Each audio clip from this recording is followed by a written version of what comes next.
देखिए, स्पष्ट है कि ट्रंप ने जो रुख बदला है उससे कोल्ड वॉर के बाद अब पहली बार दुनिया में नए समीकरण बन सकते हैं और बिगड़ भी सकते हैं। अमेरिका और रूस की दोस्ती से सबसे ज्यादा नुकसान यूरोप को हो सकता है। व्यापार को लेकर भी ट्रंप और यूरोप की तनातनी चल रही है, उसमें भी यूरोप को नुकसान हो सकता है। इधर रूस के करीबी दोस्त चीन में भी चिंता है। अमेरिका के साथ मुकाबले में चीन को रूस का बड़ा संबल रहा है, यानी अब चीन को भी अपनी चाल बदलनी पड़ सकती है। भारत पर इसका क्या असर हो सकता है और क्यों भारत मजबूत स्थिति में है, बता रहे हैं हमारे एक्सपर्ट। है कि प्रेसिडेंट ट्रंप ने शुरू से थ्रू आउट, और पिछला ट्रम्प जब उनका था तब भी वो रूस के साथ नॉर्मलाइज करना चाहते थे रिश्ते। लेकिन जो अमेरिका की डीप स्टेट जिसको बोलते हैं, उन्होंने उनको कारगर नहीं होने दिया। दूसरी चीज, वो उनका मानना यह है कि अगर अमेरिका और रूस के ताल्लुकात ठीक हो जाते हैं तो उससे कम से कम चीन के ऊपर अंकुश लग सकेगा।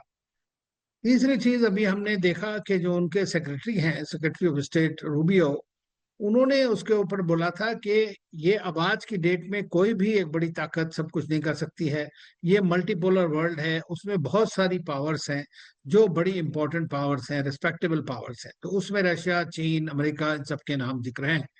तो मैं ये समझता हूँ कि ये वर्ल्ड ऑर्डर तो कोई एक आदमी बदल नहीं सकता है, लेकिन ये है कि जरूर ये इससे कुछ फर्क जरूर पड़ेगा।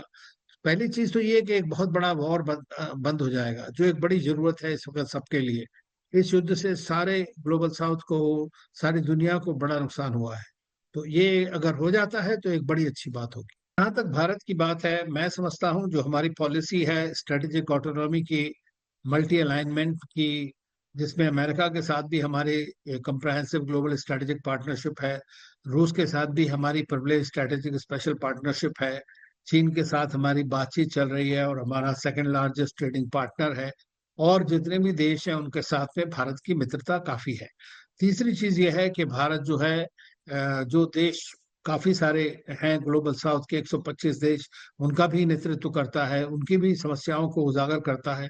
तो मैं समझता हूं कि अगर किसी तरह वर्ल्ड ऑर्डर कोल्ड वॉर 2.0 की तरफ बढ़ता है फाइनली, तो भारत एक ऐसा अपना ही एक अलग पोल बनाएगा, जिसको मैं जैसे कहता हूं हमेशा कि वो नेशंस फॉर स्ट्रेटेजिक ऑटोनॉमी इस तरह से बनेगा। तो उसमें हमारा जो स्ट्रेटेजी वो ये है कि हमें इकोनॉमिकली स्ट्रांग होना है, हमें अननेसेसरी लड़ाई से बचना है, और हमें मिलिटरली बहुत ज्यादा स्ट्रांग होना है। हमारी डिप्लोमेसी बड़ी अजाइल है इस वक्त, सब देशों के साथ हमारे अच्छे संबंध हैं। प्रधानमंत्री मोदी के पर्सनल ताल्लुकात हैं सारे लीडर्स के साथ में, और वो रिस्पेक्ट करते हैं उनकी। तो मैं समझता हूँ कि हम इस वक्त एक स्वीट स्पॉट में हैं, और इस विंडो को हमें अपने आप को स्ट्रांग करने के लिए और भी ज्यादा कोशिश करनी चाहिए।